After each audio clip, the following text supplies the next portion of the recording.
प्रिय भक्तों, आज है 4 अप्रैल 2025 दिन शुक्रवार और आज चैत्र नवरात्रि की सप्तमी तिथि है। तो आप सभी को नवरात्रि की सप्तमी तिथि की मंगल शुभकामनाएं। माँ भवानी जगदम्बा की कृपा सदैव आप और आपके समस्त परिवार पर बनी रहे। और नवरात्रि के छठे दिन आप सुनने वाले हैं श्री दुर्गा सप्तशती का 11वां, 12वां और 13वां अध्याय। श्री दुर्गा सप्तशती 11वां अध्याय। देवताओं द्वारा देवी की स्तुति तथा देवी द्वारा देवताओं को वरदान देना। महर्षि मेधा कहते हैं, दैत्य के मारे जाने पर इंद्र आदि देवता अग्नि को आगे कर कात्यायनी देवी की स्तुति करने लगे। उस समय अभिष्ट की प्राप्ति के कारण उनके मुख खिले हुए थे। देवताओं ने कहा, हे शरणागतों के दुख को दूर करने वाली देवी, तुम प्रसन्न हो। हे संपूर्ण जगत की माता, तुम प्रसन्न हो। विंध्येश्वरी, तुम विश्व की रक्षा करो, क्योंकि तुम इस चर और अचर की ही ईश्वरी हो। हे देवी, संपूर्ण जगत की आधार रूप हो, क्योंकि तुम पृथ्वी रूप में भी स्थित हो और अत्यंत पराक्रम वाली देवी हो। तुम विष्णु की शक्ति हो और विश्व की बीज परम माया हो, और तुमने ही इस संपूर्ण जगत को मोहित कर रखा है। तुम्हारे प्रसन्न होने पर ही यह पृथ्वी मोक्ष को प्राप्त होती है। हे देवी, संपूर्ण विद्याएं तुम्हारे ही विभिन्न विभिन्न स्वरूप हैं। इस जगत में जितनी स्त्रियां हैं वह सब तुम्हारी ही मूर्तियां हैं। एकमात्र तुमने ही इस जगत को व्याप्त कर रखा है। तुम्हारी स्तुति किस प्रकार हो सकती है, क्योंकि तुम परम बुद्धि रूप हो और संपूर्ण प्राणी रूप स्वर्ग और मुक्ति देने वाली हो। अतः इसी रूप में तुम्हारी स्तुति की गई है। तुम्हारी स्तुति के लिए इससे बढ़कर और क्या युक्तियां हो सकती। संपूर्ण जनों के हृदय में बुद्धि रूप होकर निवास करने वाली, स्वर्ग तथा मोक्ष प्रदान करने वाली हे नारायणी, हे देवी, तुमको नमस्कार है। कालाष्ट आदि रूप से अवस्थाओं को परिवर्तन की ओर ले जाने वाली तथा प्राणियों का अंत करने वाली नारायणी, तुमको नमस्कार है। हे नारायणी, संपूर्ण मंगलों के मंगल रूप वाली हे शिवे, हे संपूर्ण प्रयोजनों को सिद्ध करने वाली हे शरणागत वत्सला, तीन नेत्रों वाली गौरी, तुमको नमस्कार है। सृष्टि स्थिति तथा संहारव की शक्ति भूता सनातनी देवी, गुणों का आधार तथा स्वर्ण सुखमयी नारायणी, तुमको नमस्कार है। हे शरण में आए हुए शरणागतों, दीन दुखियों की रक्षा में तत्पर, संपूर्ण पीड़ाओं को हरने वाली हे नारायणी, तुमको नमस्कार है। हे नारायणी, तुम ब्रह्माणी का रूप धारण करके हंसों से जुते हुए विमान पर बैठती हो तथा कुश से अभिमंत्रित जल छिड़कती रहती हो, तुम्हें नमस्कार है। माहेश्वरी रूप से त्रिशूल, चंद्रमा और सर्पों को धारण करने वाली हे महावृषभ वाहन वाली नारायणी, तुम्हें नमस्कार है। मोरों तथा मुकुटों से घिरी रहने वाली महाशक्ति को धारण करने वाली हे कौमारी रूप धारणी निष्पाप नारायणी, तुम्हें नमस्कार है। हे शंख चक्र गदा पद्म धनुष रूप आयुधों को धारण करने वाली वैष्णवी शक्ति रूपा नारायणी, तुम हम पर प्रसन्न हो, तुम्हें नमस्कार है। हे दांतों पर पृथ्वी को धारण करने वाली वाराही रूपड़ी कल्याणमयी नारायणी, तुम्हें नमस्कार है। हे उग्र नरसिंह रूप से दैत्यों को मारने वाली त्रिभुवन की रक्षा में संलग्न रहने वाली नारायणी, तुम्हें नमस्कार है। हे मस्तक पर किरीट और हाथ में महाध्वज धारण करने वाली सहस्त्र नेत्रों के कारण उज्ज्वल वृत्तासुर के प्राण हरने वाली इंद्रिय देवी हे नारायणी, तुम्हें नमस्कार है। हे शिवदूती स्वरूप से दैत्यों के महामद को नष्ट करने वाली हे घोर रूप वाली हे महाशब्द वाली हे नारायणी, तुम्हें नमस्कार है। दाढ़ों के कारण विकराल मुख वाली मुंडमाला से विभूषित मुंड मर्दिनी चामुंडा रूपा नारायणी, तुम्हें नमस्कार है। हे लक्ष्मी, लज्जा, महाविद्या, श्रद्धा, पुष्टि, स्वधा, ध्रुवा, महारात्रि तथा महाविद्या स्वरूपा नारायणी, तुमको नमस्कार है।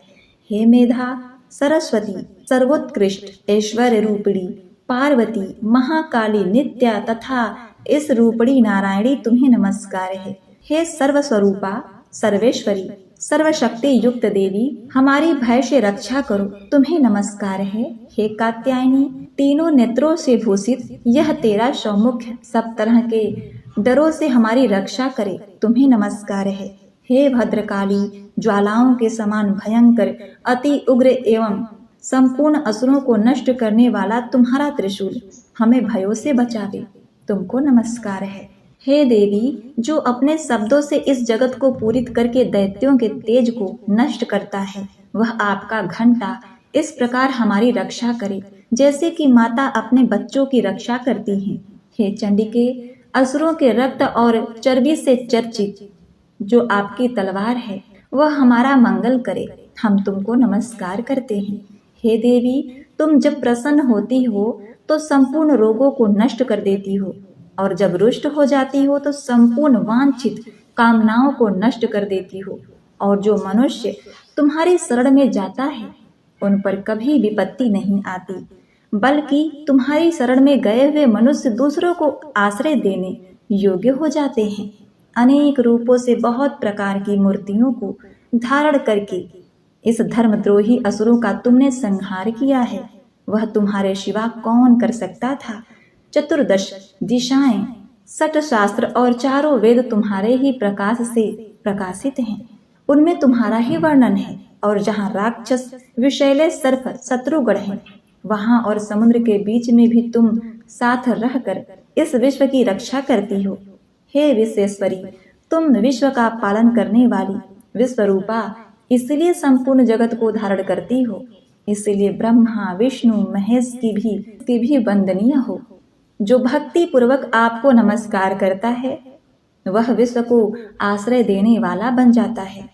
हे देवी, तुम प्रसन्न हो और असुरों को मारकर जिस प्रकार हमारी रक्षा की है, ऐसे ही हमारे शत्रुओं से सदा हमारी रक्षा करती रहो। संपूर्ण जगत के पाप नष्ट कर दो और पापों तथा उसके फल स्वरूप होने वाली महामारी आदि बड़े बड़े उपद्रवों को शीघ्र ही दूर कर दो। विश्व की पीड़ा हरने वाली देवी, शरण में पड़े हुए पर प्रसन्न हो। त्रिलोक निवासियों की पूजनीय परमेश्वरी, हम लोगों को वरदान दो। देवी ने कहा, हे देवताओं, मैं तुमको वर देने को तैयार हूँ। आपकी जैसी इच्छा हो वैसा वर मांग लो, मैं तुमको दूंगी। देवताओं ने कहा, हे सर्वेश्वरी, त्रिलोकी के निवासियों की समस्त पीड़ाओं को तुम इसी प्रकार हरती रहो और हमारे शत्रुओं को इसी प्रकार नष्ट करती रहो। देवी ने कहा, वैवस्त मनवंतर के 28वें युग में 2 और महाअसुर शुंभ और निशुंभ उत्पन्न होंगे। उस समय मैं नंद गोप के घर में यशोदा के गर्भ से उत्पन्न होकर विंध्याचल पर्वत पर शुंभ और निशुंभ का संहार करूंगी। फिर अत्यंत भयंकर रूप से पृथ्वी पर अवतीर्ण होकर वह प्रचित्ति नामक दैत्यों का नाश करूंगी। उस भयंकर महाअसुरों को भक्षण करते समय मेरे दांत अनार पुष्प के समान लाल होंगे। इसके पश्चात स्वर्ग में देवता और पृथ्वी पर मनुष्य मेरी स्तुति करते हुए मुझे रक्तदंतिका कहेंगे। फिर जब 100 वर्षों तक वर्षा न होगी तो मैं ऋषियों की स्तुति करने पर आयुनिज नाम से प्रकट होंगी और अपने 100 नेत्रों से ऋषियों की ओर देखूंगी। तब मनुष्य शताक्षी नाम से मेरा कीर्तन करेंगे। उसी समय मैं अपने शरीर से उत्पन्न हुए प्राणों की रक्षा करने वाले शाकों द्वारा सब प्राणियों का पालन करूंगी और तब इस पृथ्वी पर शाकांभरी के नाम से विख्यात होंगी। और इसी अवतार में मैं दुर्ग नामक महाअसुर का वध करूंगी और इससे मैं दुर्गा देवी के नाम से प्रसिद्ध होंगी। इसके पश्चात जब मैं भयानक रूप धारण करके हिमालय निवासी ऋषियों महर्षियों की रक्षा करूंगी, तब भीमा देवी के नाम से मेरी ख्याति होगी। और जब फिर अरुण नामक असुर तीनों लोगों को पीड़ित करेगा, तब मैं असंख्य भ्रमरों का रूप धारण करके उस महादैत्य का वध करूंगी। तब स्वर्ग में देवता और मृत्यु लोक में मनुष्य मेरी स्तुति करते हुए मुझे भ्रामरी नाम से पुकारेंगे। इस प्रकार जब जब पृथ्वी राक्षसों से पीड़ित होगी, तब तब मैं अवतरित होकर शत्रुओं का नाश करूंगी। इस प्रकार से श्री दुर्गा सप्तशती का 11वां अध्याय समाप्त हुआ। अब सुनिए 12वां अध्याय। देवी चरित्रों के पाठ का महात्म्य। देवी बोली, हे देवताओं, जो पुरुष इस स्रोत द्वारा एकाग्रचित्त होकर मेरी स्तुति करेगा, उसके संपूर्ण कष्टों को निसंदेह हर लूंगी। मधु कैटभ के नाश, महिषासुर के वध और शुंभ तथा निशुंभ के वध की जो मनुष्य कथा कहेंगे, मेरे महात्म को अष्टमी, चतुर्दशी, नवमी के दिन एकाग्रचित्त से भक्ति पूर्वक सुनेंगे, उनको कभी कोई पाप न रहेगा। पाप से उत्पन्न हुई विपत्ति भी उनको न सताएगी। उनके घर में दरिद्रता न होगी और न उनको प्रियजनों का विछोह होगा। उनको किसी प्रकार का भय न होगा। इसलिए प्रत्येक मनुष्य को भक्ति पूर्वक मेरे इस कल्याणकारक महात्म को सदा पढ़ना और सुनना चाहिए। मेरा यह महात्म महामारी से उत्पन्न हुई संपूर्ण उपद्रवों को एवं 3 प्रकार के उत्पातों को शांत कर देता है। जिस घर व मंदिर या जिस स्थान पर मेरा यह स्तोत्र विधि पूर्वक पढ़ा जाता है, उस स्थान का मैं कभी त्याग नहीं करती और वहां सदा ही मेरा निवास रहता है। बलिदान, पूजा, होम तथा महोत्सवों में मेरा यह चरित्र उच्चारण करना तथा सुनना चाहिए। ऐसा हवन या पूजन मनुष्य जानकर या बिना जाने करे, मैं उसे तुरंत ग्रहण कर लेती हूँ। और शरद काल में प्रत्येक वर्ष जो महापूजा की जाती है, उसमें मनुष्य भक्ति पूर्वक मेरा यह महात्म सुनकर सब विपत्तियों से छूट जाता है और धन धान तथा पुत्र आदि से संपन्न हो जाता है। और मेरे इस महात्म व कथाओं इत्यादि को सुनकर मनुष्य निर्भय हो जाता है और महात्म के श्रवण करने वालों के शत्रु नष्ट हो जाते हैं तथा कल्याण की प्राप्ति होती है और उनका कुल आनंदित हो जाता है। सब कष्ट शांत हो जाते हैं तथा भयंकर स्वप्न दिखाई देना तथा घरेलू दुख इत्यादि सब मिट जाते हैं। बाल ग्रहों में ग्रसित बालकों के लिए यह मेरा महात्म परम शक्ति देने वाला है। मनुष्यों में फूट पड़ने पर यह भली भांति मित्रता करवाने वाला है। मेरा यह महात्म मनुष्यों को मेरी जैसे सामर्थ्य की प्राप्ति करवाने वाला है। पुष्प, अर्घ, धूप, गंध, दीपक इत्यादि सामग्रियों द्वारा पूजन करने से ब्राह्मणों को भोजन करा के हवन करके प्रतिदिन अभिषेक करके नाना प्रकार के भोगों को अर्पण करके और प्रत्येक वर्ष दान इत्यादि करके जो मेरी आराधना की जाती है और उसमें मैं जैसे प्रसन्न हो जाती हूँ, वैसी प्रसन्न मैं इस चरित्र के सुनने से हो जाती हूँ। यह महात्म श्रवण करने पर पापों को हर लेता है तथा आरोग्य प्रदान करता है। मेरे प्रादुर्भाव का कीर्तन दुष्ट प्राणियों से रक्षा करने वाला है। युद्ध में दुष्ट दैत्यों का संहार करने वाला है। इसके सुनने से मनुष्य को शत्रुओं का भय नहीं रहता। हे देवताओं, तुमने जो मेरी स्तुति की है अथवा ब्रह्मा जी ने जो मेरी स्तुति की है, वह मनुष्यों को कल्याणमयी बुद्धि प्रदान करने वाली है। वन में सुने, मार्ग में अथवा दावा नल में घिर जाने पर, वन में चारों ओर से घिरा हुआ या शत्रुओं द्वारा पकड़ा हुआ, जंगल में सिंहों से, व्याघ्र से या जंगली हाथियों द्वारा पीछा किया हुआ, राजा के क्रुद्ध हो जाने पर, मारे जाने के भय से, समुद्र में नाव के डगमगाने पर, भयंकर युद्ध में फंसा होने पर, किसी प्रकार की पीड़ा से पीड़ित, घोर बाधाओं से दुखी हुआ मनुष्य मेरे इस चरित्र को स्मरण करने से संकट से मुक्त हो जाता है। मेरे प्रभाव से सिंह, चोर तथा शत्रु इत्यादि दूर भाग जाते हैं और पास नहीं आते। महर्षि ने कहा, प्रचंड पराक्रम वाली भगवती चंडिका यो कहने के पश्चात सब देवताओं के देखते ही देखते अंतर ध्यान हो गई और संपूर्ण देवता अपने शत्रुओं के मारे जाने पर पहले की तरह यज्ञ भाग का उपभोग करने लगे और उनको अपने अधिकार फिर से प्राप्त हो गए तथा युद्ध में देवताओं के शत्रुओं शुंभ व निशुंभ के देवी के हाथों मारे जाने पर बाकी बचे हुए राक्षस पाताल को चले गए। हे राजन, इस प्रकार भगवती अंबिका नित्य होती हुई भी बार बार प्रकट होकर इस जगत का पालन करती हैं, सबको मोहित करती हैं, जन्म देती हैं और प्रार्थना करने पर समृद्धि प्रदान करती हैं। हे राजन, भगवती ही महाप्रलय के समय महामारी का रूप धारण करती हैं और वही संपूर्ण ब्रह्मांड में व्याप्त हैं और वही भगवती समय समय पर महाकाली तथा महामारी का रूप बनाती हैं और स्वयं अजन्मा होते हुए भी सृष्टि के रूप में प्रकट होती हैं। वह सनातनी देवी प्राणियों का पालन करती हैं और वही मनुष्य के अभ्युदय के समय घर में लक्ष्मी का रूप बनाकर स्थित हो जाती हैं तथा अभाव के समय दरिद्रता बनकर विनाश का कारण बन जाती हैं। पुष्प, धूप और गंध आदि से पूजन करके उनकी स्तुति करने से वह धन एवं पुत्र देती हैं और धर्म में शुभ बुद्धि प्रदान करती हैं। इस प्रकार से श्री दुर्गा सप्तशती का यह 12वां अध्याय समाप्त हुआ। श्री दुर्गा सप्तशती का 13वां अध्याय। राजा सुरथ और वैश्य को देवी का वरदान। महर्षि मेधा ने कहा, हे राजन, इस प्रकार देवी के उत्तम महात्मा का वर्णन मैंने तुमको सुनाया। जगत को धारण करने वाली इस देवी का ऐसा ही प्रभाव है।